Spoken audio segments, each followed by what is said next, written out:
Hello, everyone, and welcome to today's webinar on the use of DealStats by business intermediaries. Our presenters for today are Adam Manson and Lance Schmidt, who I will introduce in a moment. My name is Andy DeZamba, and I'm the executive editor here at BVR. Your attendance here today is eligible for 1 CPE credit.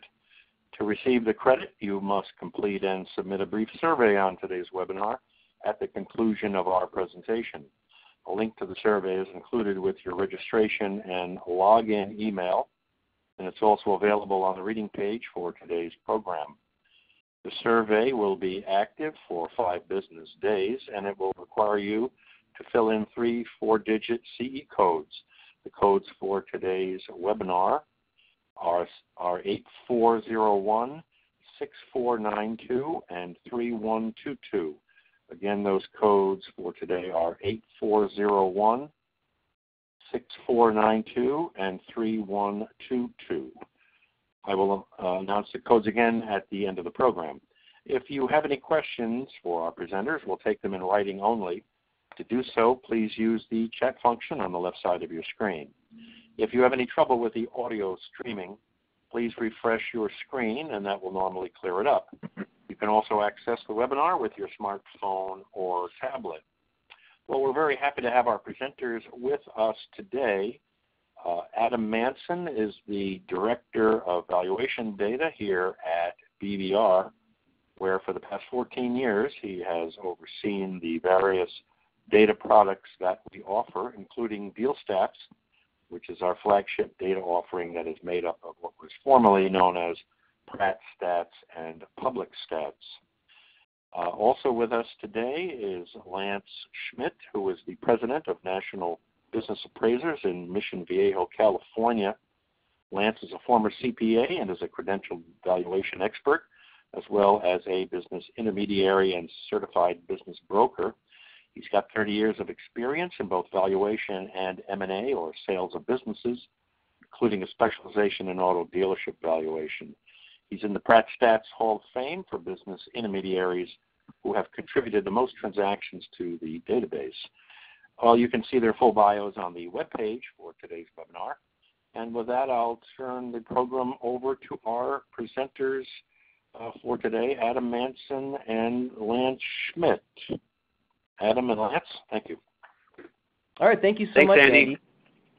Hi, so this is Adam Manson, and I'm here with Lance Schmidt, and today we're going to talk about how you can get free access to DealStats and also how you can use DealStats in your practice to enhance your work. But really quickly, before we get started, we have a quick polling question. So we just want to learn a little bit more about our audience. So if we could just take a minute here to answer, what typically is the size of the business that you sell. We have a couple different options here. One is less than $1 million. We have $1 to $5 million, $5 to $10 million, $10 to $25 million, and then greater than $25 million.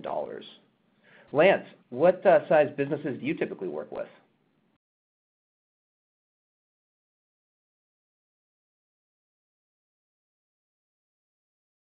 Oh, Lance, you might be on mute right now, so we can't hear you, but yes, I was. I usually okay. my sweet spot is the 1 to 5 million size transaction. I have done some that are in excess of 10 million, and I do occasional Main Street deals. A lot of times because it's a friend or it's referral, and I feel obligated. And I still like helping people with small transactions. So, and it keeps my head in the game as well. So that doesn't hurt either. Great. Well, it looks like we have the majority of our responses in. So let's take a look at the results and see.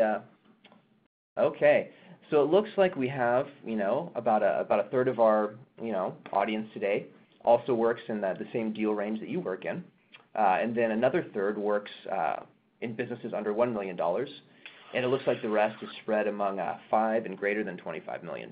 So it's great information to know, and we do have just one more really quick polling question, and these might not apply to everyone. There might be another option that, maybe is more applicable, but one thing that, BVR wanted to know is what is the biggest challenge that our, that business intermediaries are facing today? Is it finding buyers, finding sellers, due diligence, negotiating terms? or potentially even something else, I suppose. So, Lance, how about you? What are the biggest challenges you're facing? Actually, I answered negotiating terms just because in M&A size transactions, you can get some gnarly things with attorneys. I had a transaction years ago that I literally had prepared the CBR. It took six weeks to prepare it. It was a perfect CBR. Had pre-qualified buyers, got the information off to a buyer. He got it back to me, did the NDA back to me while I was on the phone. And I had an LOI from them within an hour, and it was accepted. But the negotiations with your two attorneys took 6 months. Jeez, so it just made me crazy. But that happens. So actually, my biggest one is non here. It's how do I find more time and more energy? We need to add that to the polling question. Yeah. Well, hopefully that's would be a great problem to solve, wouldn't it? All right. Yeah. So negotiating terms it was for you from the options here. Let's see how that compares to our audience. All right, looks like there definitely were some that included that as one of the issues, but yeah, it looks like finding sellers was the number one issue there. So great, well that wraps up our initial polling questions. So first, let's answer what exactly is DealStats. So DealStats is the combination of our private company transaction data set from PratStats, as well as our public company transaction data stats, our public company transaction data set from PublicStats. And these two data sets are combined together into a new platform that has a lot of functionality that we previously couldn't offer from the PratStats legacy search engine. So both our private and public company transactions together make up 34,000 transactions. We've added a couple new fields, specifically ones that have to do with the purchase price allocation fields, as well as some margin fields. And we also have a companion publication that comes with DealStats, and it's called the DealStats Value Index. If you've used PratStats before and you had access to the PratStats Private Deal Update, you'll be very familiar with this publication. It's very similar to the PratStats Private Deal Update, but it is expanded to include some additional analysis. So it's a really good companion publication that gives you information on trends in business valuation multiples, by company size, by industry, and also over various time periods. And that's something that's included with your access to DealStats. And some of the benefits of moving the data into a new platform are the fact that now you can search any field in the database. So with the legacy PratStats search engine, you had a set of predetermined fields that you could search on. Now you can go through and specify any single field that you wish to search by. So it gives you a lot more flexibility with your searches and filtering criteria. And then speaking of that, another big benefit is that once you specify a piece of criteria, you automatically get your results on the same page. And so each time you put in a new piece of search criteria, it further hones down your set of comparable companies. And so you no longer have to go forward and back if you wish to conduct a search or change your criteria. Also with DealStats, you have the ability to view and export any fields you wish from the database. So what you can do is you can go through, you can change the display for your comparable companies and see the specific fields that you find relevant. If you wish, you can just export those specific fields. You still have the option to export all the fields that are available for your comparable companies, but you can also only export, if you choose, just the fields that you find of use. There also is the ability now to save your searches if you wish to revisit them at a later date. And this is something that we've had a lot of requests for over the years, where we'd have users who would want to either save certain parameters for a frequent search they would do, or they wanted to save the search criteria they had utilized for a specific engagement. And you can now do that. You can name your search. You can put in any details or notes that are pertaining to your search, and you can always come back to that if you need to. DealStats also provides graphs that help you visualize the data for your comparable company transaction set. And as you go through and you further filter and search on your transactions, the graphs change and update to reflect the companies that you've selected. And another big benefit is that we now have the ability to offer real-time updates. So with PratStats and PublicStats, we had a once-per-month update process. So at the end of each month, we'd go through and we'd update the database with all the new transactions that were approved. With DealStats, all those transactions that are approved and are accepted go into the database as that occurs. And so you get more frequent updates and you get to see everything that's available as of that time. And another huge benefit is that the platform is free. If you're a contributor and you want to get involved, you can just submit data and you get free access to 34,000 plus great transaction comparables that you can use in your work. And in just a moment we're going to get to how you can actually register and contribute and use the platform, but that's a really important benefit that I want to point out. We also have a series of support materials. We have video tutorials that show you how to use every section of DealStats. So if you ever want to learn more about a specific section or you get stuck using a specific piece of DealStats, we have helpful videos that you can view. They're all very short, just a couple minutes long, that really kind of help you focus and learn about a specific section of DealStats. We also have an FAQ page, and our FAQ page, in addition to answering frequently asked questions, it also provides all the definitions and calculations for any of the fields in the database. So that's a really good resource too as you're utilizing DealStats. There's also a companion guide that talks about our data collection methodology, our review process, and how the data can be utilized. So that's another good resource as well. And you don't have to worry about trying to remember that URL at the top of this page here. I'll show you where it's located on the website here in just a minute. But if you do download these PowerPoint slides, that's a link you can visit if you want some additional resources for DealStats. And of course, you can always contact us. Here's a couple email addresses. You can reach out to us with any questions you have, and we'll get back to you with all the help that we can provide. So we wanted to talk about the foundation of DealStats and previously PratStats, and it's our contributor network. So 2/3 of all the transactions in DealStats are transactions that have been contributed to BVR from our contributor network. And our contributor network is our group of registered business brokers and M&A advisors and other transaction professionals who go to our website and they submit information on transactions they participate in exchange for access to the database. And if you're already a contributor, like Lance is, and you're on the line right now, I just want to say, hey, a big thank you to you. We really appreciate it. You're welcome. Hey, let me just say something right here, Adam. I think this is a big part of users.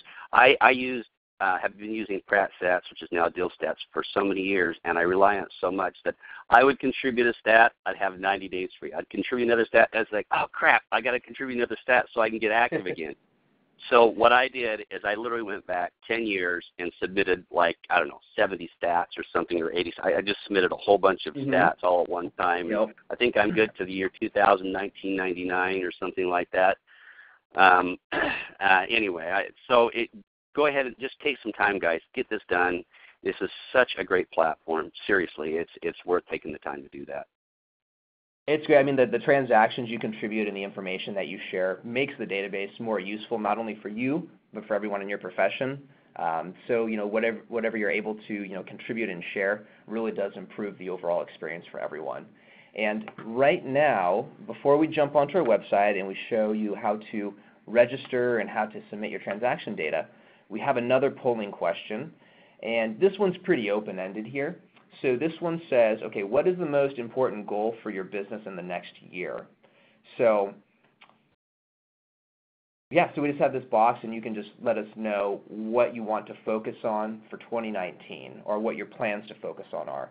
And Lance, do you have any specific plans? Is there anything that you're looking at in terms of 2019? It's working true to have a better social media presence, and also to get up to speed with more things in technology. I just got a new platform. It's a pimp it out here for my friend Deal Relations, but it's incredible, and it's saving me so much time. So if you can cut down the time you have in administration so you can put your face in front of more buyers and sellers, that's where you make your money. It's not in everything else. So the more you can automate things, shuffle things off to somebody else to do, and Darren Hardy's a guy I listen to, and he says that's how you make the money. He says you take your critical tasks, focus on those, and get everything else off your plate, and your income will triple or double, triple, or quadruple. Wow. That makes sense, basically freeing up your time to do what it is that you do best. So, excellent. All right, so it looks like we have a lot of responses now. I'm going to go ahead and go to the results. I mean, we're not going to read all these, but I want to say the majority of our audience responded with growth, and that is their goal for 2019. So that is the response that I see most frequently here on this list. All right, it looks like we have one more polling question that we're going to tackle before we get back to our presentation. And this one is, what resources do you typically use so in your profession? And these could be, data resources, tools you use for benchmarking, financial data, information pertaining to industries, books, or any kind of training. So this is an open-ended question here. So Lance, what resources do you use? I'm going to guess DealStats is one. Yep, DealStats is one. BizComps, I've been a friend of Jack Sanders for 30 years, so I use BizComps and DealStats. Those are my two platforms. I really don't need anything else. There's some other out there, but I know they're working on upgrading IPA stats, but the data isn't vetted very well. There's peer comps, but it's only got data from banks, from bank transactions. DealStats has the Main Street deals. It has lower middle market deals. It has middle market deals. It has upper middle market deals. It has everything. And BizComps is great for the Main Street deals. So with those two transactional databases, I'm good for the smaller deals. But the only one that really has the stuff for the larger deals is DealStats. But I also look for, I use Integra when I'm doing my valuations, which has great stuff for comparable data to compare to companies if you're doing something like that in a CBR or CIM. And I also use Irs World reports for information on industry. Okay, excellent. And that looks like that's very much in line with a lot of our responses here. So I'm going to go ahead and skip to the results. So a lot of responses I see here, I see IBIS World like you listed, I see PratStats/DealStats, I see Peer Comps and BizComps, I see BizBuySell. I also see the Business Brokers of Florida MLS database popping up here quite a bit. So yeah, that looks like that is very similar to a lot of our audience members today. Also, okay. A business reference guide is really good too. You'll hear when I kick that off that I look at the business reference guide for the smaller businesses. It's also a really good resource, and you guys sell that, I know, as well. It is, yeah. It's a very popular resource, and it's utilized by a lot. I know a lot of people in the brokerage profession, and yeah, that's really a useful tool. All right, so joining our contributor network, it's a very simple and easy process. I mean, all you have to do is register with BVR. After you've registered with BVR, you submit information on the closed businesses that you help sell. And the one thing I really want to point out is that when you submit your transaction data, you have an option to keep your name and your firm name confidential. So if you go through and you specify that option when you submit your transaction, we won't attach your name or your firm's name to the transaction. So if you don't want that information published whatsoever, that's totally available to you. Also, when you're submitting your transaction, you don't have to specify any information about the business that you consider confidential or that you don't want to share. Like maybe the business name, is something that you don't want to, publish. Maybe you don't want to publish a specific location of the business, like a city, and that's completely fine. We'll make sure that we'll leave anything off, or feel free and just leave that information off when you submit the information to us. And after you've done so, we review the deal and ask any questions we have, but then you receive 3 months of free access for each transaction you contribute. And the thing I want to point out is that you don't have to submit a transaction, wait 3 months, and submit another one. You can do like Lance does and submit like 90 at one time. I mean, that's a lot, but if you want to do 3 at a time, 4 at a time, feel free. We'll give you access for every single transaction you contribute. So if you send in 4, we'll give you a year. If 6 months go by and you close another business or two, if you want to send that information in, we'll just add that access to the end of your subscription. And that's a really great way to keep your subscription active and ongoing so you don't ever expire. Because I know sometimes we have users who contribute information, utilize the database, some time goes by, they go in to use it again, and they find that they've expired. Then at that point, they the transaction on access again, but it's not always a quite immediate turnaround. So it's really good to keep your access active so that you don't kind of get stuck with an expired subscription at any point. Tell them to go for 90, Adam. I got a free iPad and I got an award. Hey, If anybody wants to challenge Lance for the most deals submitted at any one point, I would definitely encourage you to do so. But whatever you have and whatever you can contribute is really great, and we really appreciate it all. So right now I'm going to jump onto our website and just show you how this process works, how you can get started. And the first thing you're going to want to do, I know we shared some links in our PowerPoint presentation, but I want to show you just how you can navigate our website and get to where you need to get to, because it's really straightforward for the most part, I think. So when you go to bvresources.com, which is our home page, you'll see we have this menu at the top of the screen. If you run your mouse over deal and market data, you'll see that this bigger menu pops out. And we've called a lot of attention to this, but we have this option down here at the bottom. It's this blue box. It says Contributor Network. So when you want to start getting involved, all you have to do is go, expand this menu, and click on Contributor Network. So when you click this link, it's going to take you to our landing page for the Contributor Network. And what you want to do if you've never been, if you've never contributed before, is you want to click on this Register for Contributor Network icon. So it's this yellow circle here with a person inside of it. So when you click on this, it's going to take you to a page where you get to actually create an account. So if you don't have an account with BVR, so if you don't have any other products, so you don't have any subscriptions, you don't have a username and password, all you have to do is click on Don't Have an Account, and you'll create one. And we're just going to ask for some basic information, your email address, your name. You'll need to set up a password so you can enter the system. Then you can populate some information about your company. Once you do that, you just click Create an Account. So I already have an account now, so instead of me creating a new account, I'll just go ahead and log in with my existing account.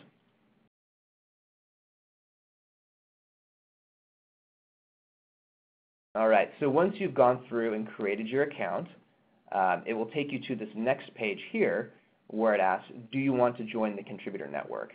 All you have to do is click this box and just say, yes, you want to be included.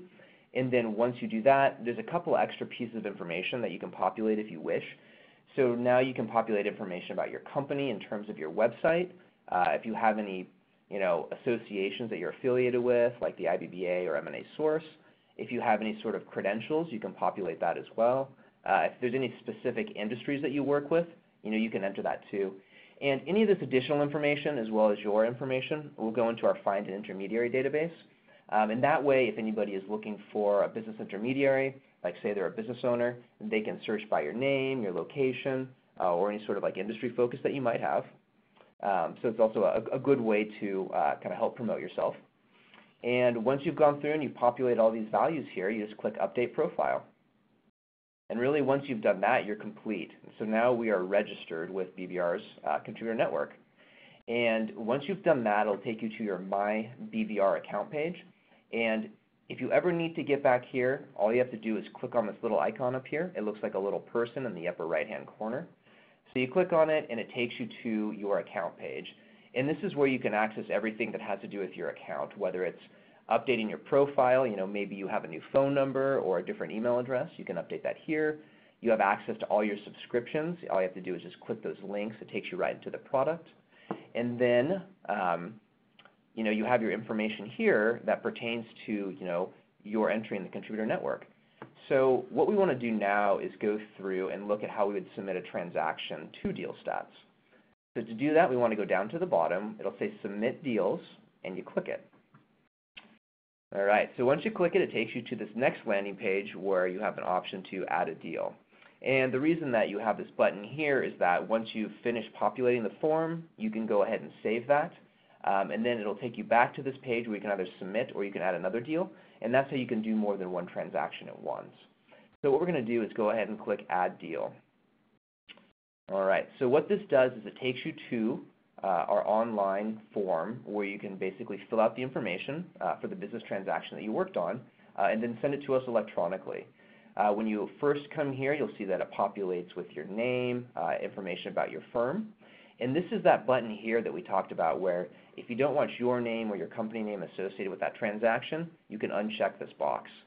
And unchecking that box will just separate it from the database. If anybody's looking at that transaction, they won't see you and they won't see your firm name. Before we jump down and look at the other fields that we're collecting, I wanted to note that we have this little message here at the top. So we're collecting some additional data fields now that we don't actually have unique fields for on our data entry form here.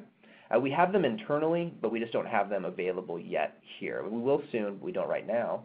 But if you happen to have any information like the most recent SDE value for the business that you sold, 2 years of historical values for net sales or SDE, any sort of future forecast for net sales you might have, or any purchase price allocation data, you can populate that down in the Additional Notes field.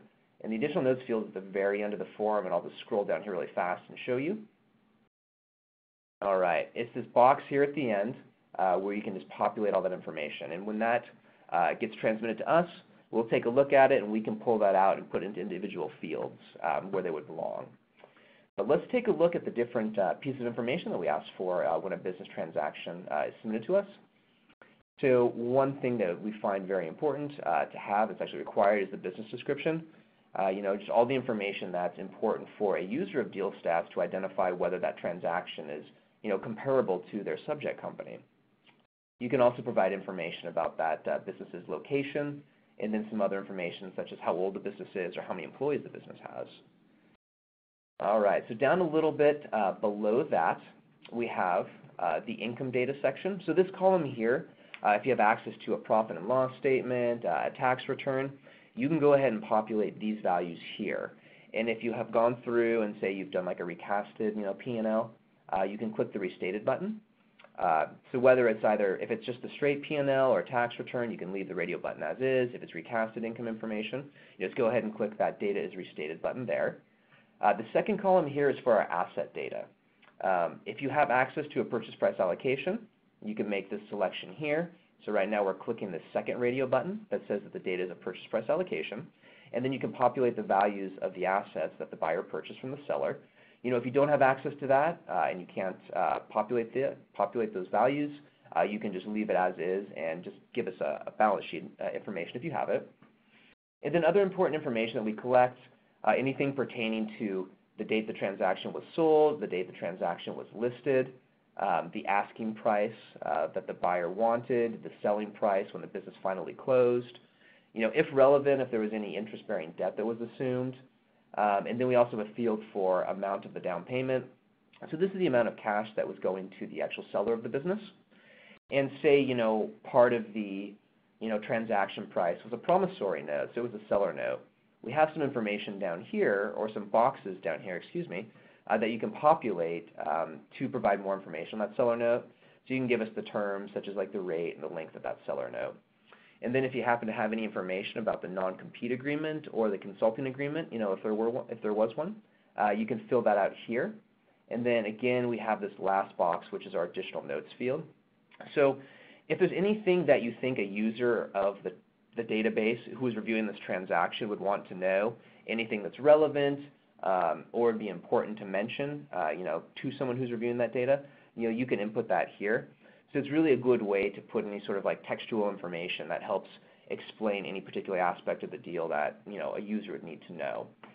And once you've gone through and you've done that, all you have to do is click on Save Transaction. And once you've populated this form, you've clicked Save Transaction, there will be a button to either submit the data to us electronically, or you can add another deal and then repeat this process and then save it as well. And just really quickly, before I turn it over to Lance, I wanted to quickly show you where a lot of resources are for DealStats. So if you're coming back here and you're looking for any sort of helpful assistance on using the platform, all you want to do is go to Deal and Market Data at the top here, and then click on DealStats. And you'll see that over here we have, under the Download section, our companion guide. We have our video tutorials located here. And then we also have our FAQ page down here. And so this is available to anyone, whether you have access or whether you don't have access and you're just interested in learning more. Anyone can come to this page and use any of these helpful resources. All right, so with that in mind, I'm going to turn it over to Lance, who's going to take us through a case study of using DealStats and walk us through what he does with his work. So, Lance, take it away. All right, my friend. Hey, thank you, buddy. I appreciate that. And just so that you know, folks, I realize that there's a lot of data there in those submissions, but let me tell you something that's critical and that's really important for both you as a business intermediary, business broker, and for the valuation world. Number one, this database is the best vetted data source on the planet. It has, they vet it better than all the other comparable databases. Peer Comps is really good too, but it's very limited because the number of transactions they have. It's only on companies that have sold through and with an SBA loan. And their vetting is very good as well. But also with DealStats, you have a lot of extra fields. What that means is you can search and find more data on the companies, and that's huge, especially for a valuation analyst. But it's just as powerful to a business intermediary and a business broker as well. So And in terms of using this database, let me give you three helpful hints. Number one, watch the videos. Number two, watch the videos. Number three, watch the videos. You can become an expert really quick just by looking at the videos. They're incredible, and even having been a PratStats user for decades, it was just a quick way to get it up. And full disclosure, I only use a small portion of the functionality of this thing. This is like, what is it? The Starship Enterprise in like the third movie. They have all these new whiz-bang functions. I mean, I don't even use a lot of the data here, but it's so powerful. And there's so many ways to sort and to add data and to tweak what you're looking at. So that's great. And just to shut off here, if you look over here in the right-hand column, you see the search. You can have a primary search, but you can also have a secondary and tertiary sort as well. So anyway, let me just say that I love this platform. I'm a geek. I'm a CPA by background. I'm a certified valuation analyst, so I don't play video games. I go to DealStats. Sounds stupid, but no, I really enjoy this platform and playing around with it. It's really fun. And I use the DealStats platform 2 to 3 times a week, sometimes more. I use it for, sorry about that. I use it for, I've used it for decades, and have known Adam probably for almost 2 decades. It's the best over comparable database in the industry, and the reason is it has both Main Street and Wall Street transactions. You have the Main Street transactions, lower middle market transactions, middle market transactions, upper middle market transactions. And no, this is not a paid endorsement. This is just pure belief. It's a great resource. So with that out of the way, let me tell you why I chose what I use the platform for, how I use DealStats. Number one, I use it as a business broker and M&A intermediary. I use it to price the business for my own listings because it's powerful when you take this data and you can prove that the value is correct. Number two, I use it to show the seller. I take the data and I won't show them the data or tell them about it until I actually sit in front of them. So I can present the data that you're going to see at the end, both the statistical part, the actual data, and some specific comparables. And it's powerful. It kind of ends the question of your competency and whether or not you're trying to puff at a higher value to get the listing or trying to lowball the valuation or the listing to get it sold quickly. I also use it in creating the CAB broker opinion of value and also my own opinion of values. I teach the CAB Advanced 201 Valuation course, and I demonstrate this database, talk about DealStats, it was PratStats, but also BizComps and a few others. But I love it, and I always spend some time on this database. I also use it in my CBRs and CIMs. I will take the information, and it depends on the circumstance, but I always at least use the multiple and say that I derived it from sorry about that. That happens, guys. Sorry, old habits. From DealStats. But I use it in my CIM or CBR. Finally, I also use it with working with buyers. If I have a buy-side transaction, I can do a search for them and show them what the value of a certain business should be. So in valuations, I also have used it for full USPAP compliant certified valuations for the IRS and for legal purposes. And sometimes I'm able to use just the market method for that, as well as the income approach. But the market approach using DealStats is just powerful if you have enough comparable data for it. I also use it in what I call a micro valuation to help other business brokers. It's something I charge about $500 for, but it came about to help a former president of CAB and a buy-side CAB broker, help them get a deal closed, and the buyer wouldn't move forward without an independent valuation. They didn't want to spend $3,000 or $4,000 or $5,000. So I use it for that. So those are the purposes I use it for. Now, just a warning for M&A intermediaries and business brokers that you should only use this for your own opinion of values. Do not attempt to do something for IRS purposes or somebody's estate or somebody's trust or for court purposes, because you can find yourself in real trouble. You could get sued, and that could ruin your whole day. Unless, of course, you have the designation from the AICPA or NACPA or IBA or the ASA. So if you don't have one of those advanced designations, don't attempt to do it or get yourself in trouble. So with that out of the way, let me tell you why I chose this specific company for our example. First, it was a real-world situation. What we're going to be looking at today is the sign manufacturing industry and a sign manufacturing company. So it was an actual company I valued. The revenue base is perfect for our scenario too. It's $500,000 in revenue and $90,000 in SDE. So it's a good size for a case study for business brokerage. However, if you have a company that's doing $5 million and $900,000 in EBITDA instead, you can still use this platform for it. That's why I like DealStats. The next reason I used it is it's a type of listing that I think everybody in the business brokerage world can relate to, because most people will have seen a sign manufacturer company or sign shop in their career. They've either done one or will see one in the future. Next, it's a great Main Street example, but again, it can be applied to M&A. And finally, there were sufficient comparable companies for our case study. This doesn't always happen, but many times I have enough data. Just what you want about 6 to 7 points of data or comparable companies in your final end sample. That's what you should have statistically. There's a lot of debate over this in the valuation world, but if you have at least 6 or 7, you should be good to go. If you have more, that's great. So now I'm going to go through what my process is and how I use this platform and how I will prepare a valuation. First thing I'll do is I will go usually to the business reference guide and look at what it has to say about that industry, and I get the NAICS and SIC code from them. Sometimes if they don't have good NAICS or SIC codes, I will go to siccode.com, which is a good reference for you, siccode.com. However, in their genius, the people at VBR have added a tab that's not active right now but should be in a short time that will allow you to search on this same platform, so you can just start there and search for it. There's another way to do it too, which I'll be showing you in a minute, which is the search field. Adam, when is that tab, do you think, going to be active? So it's supposed to be either Monday or Tuesday. We have a lot of changes that we currently have on our test server that are going to be moved over early next week, and so that new tab is going to have a lot of links to helpful resources. So it'll have a link to look up an SIC code or an NAICS code.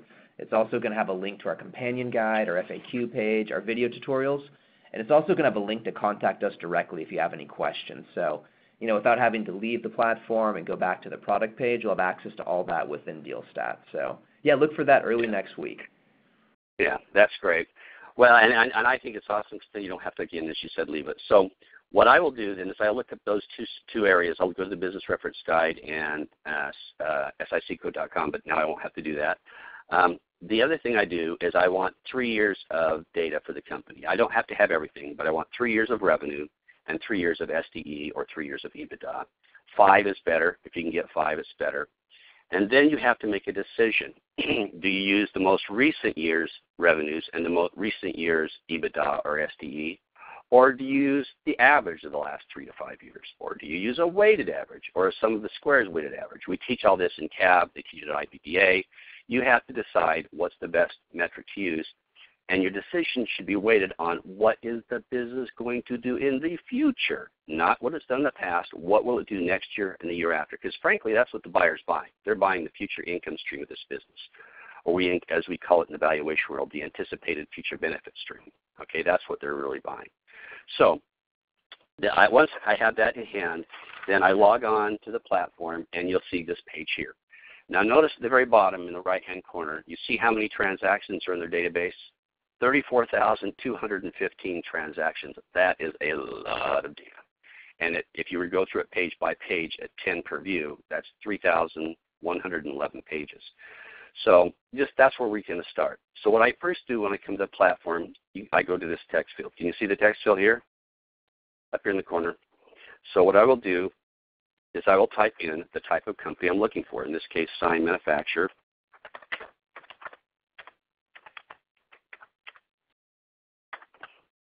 And notice what happens down here. See at the bottom, the second I type that in, it narrowed, it took those 34,000 transactions and it dropped it down to 48.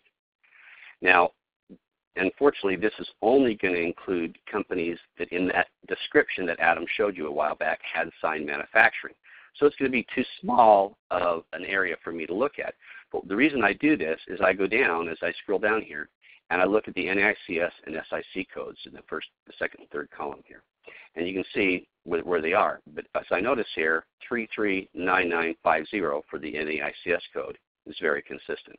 And for the SIC code, 3993. So what I'm going to do, I like the NAICS codes better because they drill down farther. I'm going to use this 339950 code in the NAICS search here, right here. And I'm going to clear my information up here. And as I do it, you see we go back to 34,000 transactions. So I'll go down to the NAICS code, and I love this feature. I love the drop-down menu, all right? So if you were to click here at the top, it would give you, all 34,000. So you don't want to do that. You want to go down and you find manufacturing. Here's our 33. If you click on the plus sign, you get the drop-down menu. Okay, we're going to 339950, so I click on 3399, or 339, and then again 3399, and here we go. Look at this. This is beautiful. Now again, that doesn't always happen. Sometimes you have to use a combination of SIC codes and NAICS codes. That's probably the hardest part of the situation, is to find the right total number or right utilization of SIC code or NAICS codes. If you use the AND function, sometimes you're going to restrict the data too much and you're not going to have as many transactions. So you'll notice once I click this, look down here in the bottom right-hand corner, you see I have 194 transactions now, okay? So that's great, 194 transactions, but let's just see for the heck of it what the statistics are. So I go over here to the Statistics tab, and this gives me the statistics, the count, the range, percentiles, the median, harmonic mean, and the coefficient of variation. Coefficient of variation is critical because it's a measure of the validity of the data as an entire sample. And what you want is you want a 0.30. That is your goal, to have a 0.30 coefficient of variation. I won't get into what that is. It's a measure of statistical significance. Google it and you'll understand how that works. So if we go down here for SDE, because that's what we're going to focus on, it's 1.8. So we're 1.5 off. And for sales, it's 1.09. So that's too high. So obviously we need to narrow our sample. We need to get rid of some of the data. If we go over here to the insights, I'll try and do this quickly and go down to the scatter plot. If we go down to SDE here, see how there's a lot of data points, but what we want to do is we want to focus in here. We want to get rid of all these other things, or at least those that aren't relevant. So if I go back here to the data, what I'm going to do is I'm going to go narrow our search. The way I'm going to do that is I'm going to narrow the sales. Here's another function I love. I love this slide bar. Whee! Sorry, guys. So our company has 500,000 in sales. So I'm going to give a lower parameter of 300,000 for sales, and I'm going to give an upper parameter. I'm going to give it a little high to begin with. I'm going to start with $1 million just to see what happens. I may narrow it here in a minute, but I'm going to start with $1 million. So now you see it dropped our number from like 192 down to 92. We dropped 100 statistics off, or basically something like that. So now we're down to 92. Just for the heck of it, let's check out our statistics. So as you can see, I toggle back and forth between the statistics and the data on a regular basis here. Okay, well, it's 2.2. It's actually, I think, a little higher. And now the net sales has come down. It's 0.45. It's getting close to the 0.30 we're looking for. So let's go back up here and go over to the data again. I'm going to reduce this to 700,000. Now I have data 200,000 in sales below our company and 200,000 in sales above our company, so that's a good range. And as you see right here, it dropped it from 92 down to 70, okay? So let's see what that does to our statistics. We come down here, well, still 2.4, still not enough. So we need to get this coefficient of variation down to 0.30. This one again is still okay. So let's go and let's go to our data and and you don't always have to toggle back and forth. It's just my practice of doing it. What I'm going to do here is I'm going to go to the Seller's Discretionary Earnings tab, okay? And now I'm going to narrow this. And see, look at this. This is not relevant to our company, is it? You know? So what I'm going to do here is I'm going to put in 50,000 as the lower threshold. And I could put 130, but I'm just going to put 125,000. I don't want to go quite that high. And now look at what it did. It dropped our number of our data sample down to 22. So this should give us some better statistical results here. So let's check and see what we have here. Okay, we go down here and look at that, 0.5. We're only 2/10 of a point from being where we need to be, and we're only 1/10 of a point from sales. Now I know if I'm going fast, I'm trying to get through this in our time frame, but you can listen to this again, and feel free to call me or the guys at BBR if you need anything. So now, having looked at this, I say, okay, we still not close enough. So now I'm going to go in and I'm going to tweak the actual data. So when you look at this data tab, we have 22 occurrences here. So, but we can only view 10 at a time. So I'm going to change this to 30 so I can see them all at once here. See that? See how that works? You can see all of them on the same page by just scrolling down. But I want to sort by the MVIC. MVIC stands for market value of invested capital. So that is the sales price. Whenever you see this, just translate it into sales price for business brokers, all right? For M&A, you know that's market value of invested capital. So what I want to do is I want to sort by this SDE. So I will sort. You can sort in ascending or you can sort in descending. I like the descending better because I want to look at the top ones. Because generally speaking, you're going to trim a couple of these at the top. Right off the bat, for the simple small sign manufacturer, by my own experience, I know 5.9 is way high. 4.7 to 4.2 probably is too, but I'm going to leave them for this first iteration. And I'm going to go down and look at the low end. And here's some 0.3. Yeah, that's too low. Same with 0.9. So I'm going to keep it so at least it has a 1. So now, having done that, I'm going to go back and I'm going to check my statistics and see how close that got us, see if that got us there. Okay, hey, look at that. We're there. For net sales 3.3, 0.33, we're fine. But we're at 0.4. We're really close for our coefficient of variation for SDE. So let's see if we can tweak it one more time and get to where we need to be. So let's go back here, and I'm going to remove 2 more at the top end. I'm going to remove a 4.2 multiple and a 4.7 multiple, and I'm going to go down and remove the lower ones here, the 2 at 1.1. And then see what we have here. Let's go back and check our statistics and see how close we come. All right, we look at our statistics now. Dum, da, da, dum. We are golden. Stick a fork in it, guys. We're done. We've got it. And how many transactions is that? Over here you can see here's the MVIC or sales to SDE. You got 15 transactions reporting. Here's your range, 1.4 to 4. And here is our statistical relevance, or our coefficient of variation of 0.30. And for sales, it's 0.27. Okay? So we're done. This is good. We now have the data to use. So if we want to look at the different metrics here, if you look at your top of the screen here, you see the statistics, the count, the range, percentiles, and the median, the harmonic mean, and the mean. These are the 3 we're going to look at. You can use any of these. You can use any of these metrics, but generally speaking, for years, the median was used as what we call the measure of central tendency. It was the best measure of the center of the pack or the center of the group. It's the center point of the data is what the median is. The mean is simply the average. It's the simple average. The harmonic mean is better, and this is what I always try and use, because the harmonic mean means they've taken the mean and they've weighed it for the outliers. So they've tweaked it a little bit. So if we look down here, we see the mean or the average is 2.5. The median over here is 2.2, and the harmonic mean is actually in between them, 2.3. So this is what I would in theory use to value the business. But you could use the mean, you could use the median, or you could average 3 and come up with 2.33 or something like that if you wanted to. So that is what I would start, and that's what I'd look at to show the value of the business to the seller and to help justify the purchase price to them. And then you simply apply this metric to your SDE.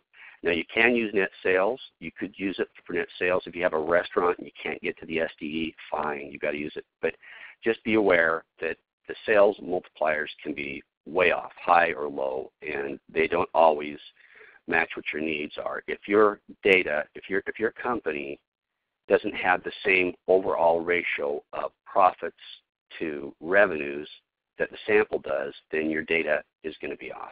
So I try not to use it unless I have to. I always use SDE for Main Street deals and EBITDA for upper middle market, lower middle market transactions. Okay, so that's basically how you get to the point of knowing what the value of the business should be used on the DealStats platform. The next thing I do is, well, and just a point of clarification too. You know, if the seller is going to push you to go to a 3 multiple, fine. Maybe you could start at a 3 multiple and work your way down. You guys know that all too well. But one more point I want to show you here. Let's go back to the data, and let's look at the data here. So if we have a company that has SDE of $90,000, let's just search, and let's do the sort of the seller's discretionary earnings in ascending order, and let's look at those that have $90,000, right? That sounds like a good idea, doesn't it? If you look down here, we have 4. 1, 2, 3, 4. Now, one's been eliminated because it had too low of a multiple. But if you look at the other 2, or the 3, this top one had a 2.2 multiple for, if we look at the top here, the MVIC, the SDE, it had a 2.2 multiple, okay? And the next one down had a 2.0, and the top of the 3, or the biggest of the 3, had a 3.4. If you average those, you get a 2.533 multiple. Not bad, right? That's basically where the mean was. So what I would do is I would go over here, and you can click on this, and it'll generate a transaction report, and I would print it off and take it and show your seller.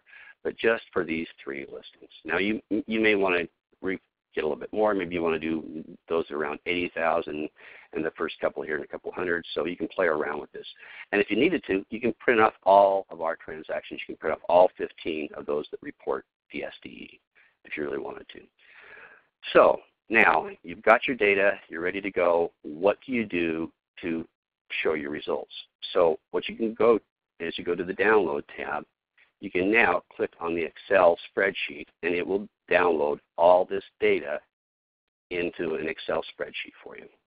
You can go to the Statistics tab, same thing. It'll download it into a Excel spreadsheet. But also what I like, because I like to have the data in a report in a different way, is I can use the copy function over here. See how it highlights it all? I can copy and paste it into a Word document right off the bat. Now sometimes, you know, my Word document may cut it off here. So you can actually get rid of some of these columns. You can suppress them and eliminate them. So maybe you'll just have the range, the median, harmonic mean, the mean, and the coefficient of variation, and you can eliminate the others so that it will show up in your copy. So that's what I do. So I will have a copy of the data. I'll have a copy of the statistics, and I'll have at least three of the individual reports, and then I do one more thing because I love visual presentations. I will go down and I will print off this right here. Now I have a copy and paste function on my computer. I'm sure you guys do too. But this shows the seller, you know, where the data is. We do have one higher transaction. We could probably get rid of that if we want to. But this is a nice representation. There's other graphs you can use too. If you like stack, you know, results, you can use stack results. If you want a distribution, you can show the bell curve. So they have some great stuff. But this is basically how I prepare a transaction. And then with that, I'll put it into a nice report, and I'll meet with the seller and explain why I believe this is where the business should be priced. And then from there on, you can take it from there as a business broker with your own training or business intermediary. So anyway, that concludes my demonstration here today. Again, I love this platform. I'm really grateful for Shannon Pratt, the godfather of valuation and developing Pratt Stats and what it's done for all these years, and to BBR for transforming this into the new Starship enterprise. So with that, I'm going to turn the time back over to Adam. Well, thank you, Lance. We do have a couple of questions, and yeah, we'll go ahead and cover those now. So one of the questions we've been getting from several attendees are, you know, if I participate on the sell side or the buy side, or a few other people said that they are CPAs who work on transactions, can they contribute deals to DealStats? And the answer is yes. If you participate in the deal and you have information about the deal, you know, the financial statements, the final closing price, you know, the composition of that closing price and the deal terms, yeah, you can definitely contribute it to us. You can register, and we'll give you access to the database. So if you participate in that transaction in any way, you know, feel free and contribute it, and yeah, we'll give you access to the database. And if you do have any questions about, when you're populating that form, about any of the fields, just give us a call and we can, walk you through it on the phone, and we're happy to help out, in any way that we can. And from your presentation, Lance, there are a couple questions. Did you want to jump in, Lance, really fast? Sorry. I was just going to say something. Guys, too, if you don't have a lot of data yourself to report, but let's say you're the owner of a firm or you have a friend that's a business broker, as long as they haven't contributed that data to the platform, to DealStats, I believe, Adam, correct me if I'm wrong, that you can submit those and get credit for it too. So if you're a CPA and you're not selling a lot of businesses, but you know a business broker who doesn't use their data and doesn't report it, you can kind of have a quid pro quo where you submit the data, and then if that business broker needs some help, you can help them on the valuation. So I would recommend that. I believe that's correct. That's okay to do that. Correct, Adam? Oh, yeah, yep, definitely fine, just as long as you don't duplicate the transaction and we don't get the same transaction from two different contributors. And, if you have your data, like so say you store your information in some kind of database or an Excel spreadsheet, you can also submit that to us as well. I mean, we're more than happy to go through and populate that form for you and then give you access. So if you have it stored in some other manner and you want to just send it over to BVR, you just go ahead and send it to us, and don't have to worry about populating that form if you already have it stored in some other way. So we did have a question about when you were narrowing down your search, Lance, and you were looking for a specific coefficient of variation. So somebody asked, are you looking for more or less than 3%? More or less than 0.3, or are you looking for it to be close to 0.3? The key is to get it at or below 0.3, and that gives you the statistical significance. So let me say something. I was going to say this in my presentation. I'm glad this question was asked. Great question, by the way, really great question. It took me a while to figure out how that was and what to use it. If you have a 0.4 or 0.5, especially if you're a business broker or intermediary, you can still use the data. You can still use it to show, even if you only have 3 or 4 comps, use it. So what if it's not completely on par with the statistical relevance? That's okay. Your goal is to get to 0.30 or lower, but if you have 4 or 5 comps, that's enough to go show a seller anyway and give them a range. Say, look, here's the range. Here's the beginning and the low end. Here's the middle. This is why I think it did that. Make your argument, guys. This is great data. So it doesn't have to be there. For a CPA, CVA who has to report it, then I have to use a different, my criteria is higher. My threshold is higher. However, a lot of times I use the income approach and value the business, but I will use as a backup approach, say, hey, I've got 3 or 4 of these pieces of data, and it looks like this is the same, and it backs up my income approach value by using data, and it's powerful to use it as a sanity check or as an additional possible value for the business. So again, 0.30 or less, but you can use 0.4 or somewhere in that range for a business brokerage and business intermediate, and you're good to go. Okay, we had somebody just post that for a large number of transactions, BVR will come to your office to compile the data. That's true. If you do have a lot of transactions, feel free and give us a call and let us know, and we can send somebody out to collect that information for you. So yeah, just give us a ring and we'll talk about it. We do have a couple questions about, can you search by certain fields? There's one here by geography, by state. The answer is yes. You can search by country, by state, by city. All you have that, any sort of, parameter you wish to search on, that's pretty much something we collect. So just wanted to point that out. We do have somebody who asked about how do we deal with real estate if it's sold with the business. If real estate does sell with the business, please feel free and let us know, include the purchase price allocation, for the other assets as well. And then let us know what the value of real estate was. And we don't generally include the value of real estate in the selling price. So if you've included it in the selling price that you sent to us, we'll remove it. We'll definitely make sure to make a note, though, that the real estate did transact, what the value was, and that value wasn't included in the selling price.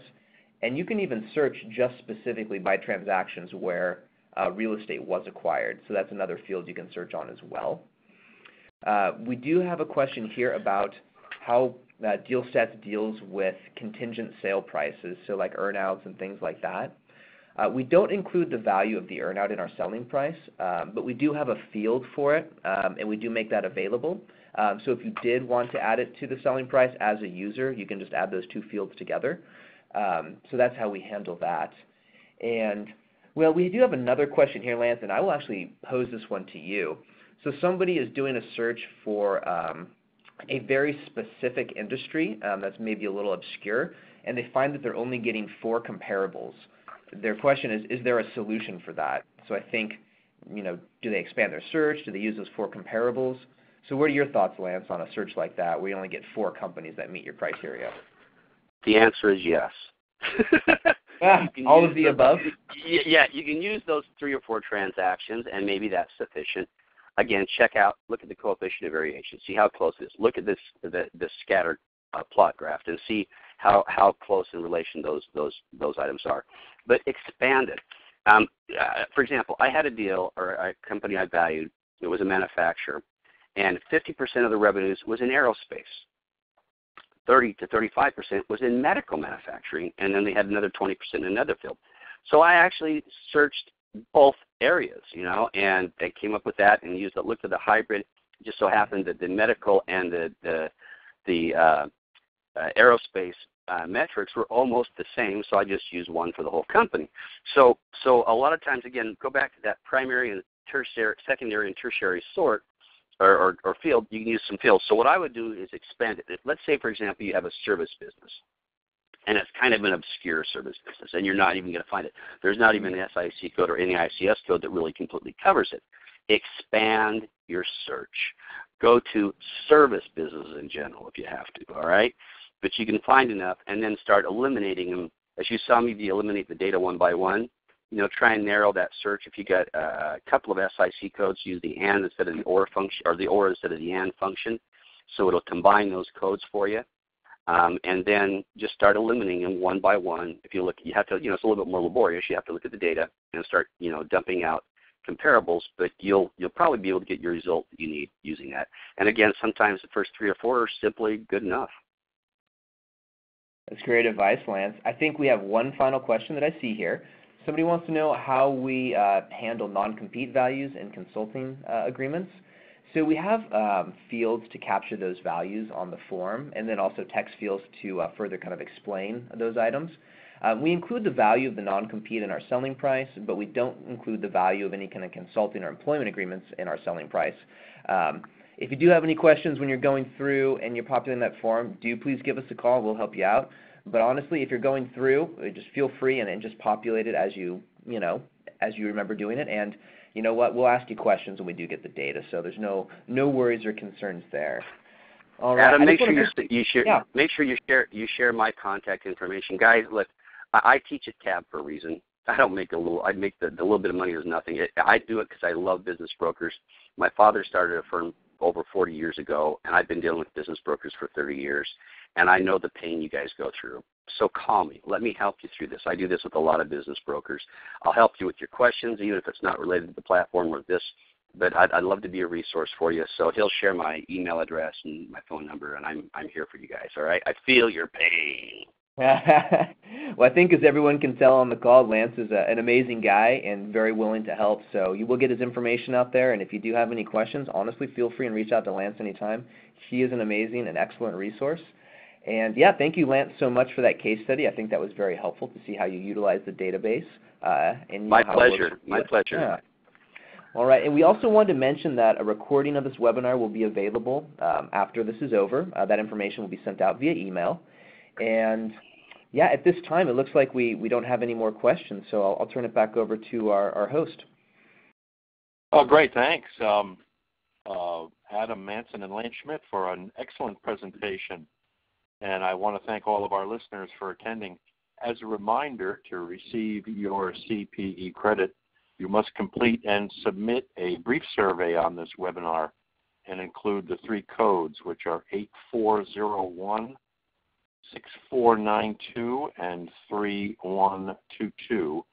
Again, those codes are 8401, 6492, and 3122. A link to the survey is provided with your registration and login email, and it's also on the reading page for today's webinar. The survey will be active for 5 days and must be completed before we can process certificates. After 5 business days, we'll process all surveys and send CPE certificates via email. You can find more information on future BBR webinars at bbresources.com. irs.com/training. Our next program will be next week, Tuesday, September 25th. We will be doing a mock IRS audit. We'll have a former IRS manager. Will be pitted against a business valuer in an estate tax case. It's based on an actual case with the names redacted. So we invite you to listen in to that next week, Tuesday, September 25th. Hope to see you then. Again, thank you all for listening. Have a great rest of the day, and you may now disconnect. Thank you very much.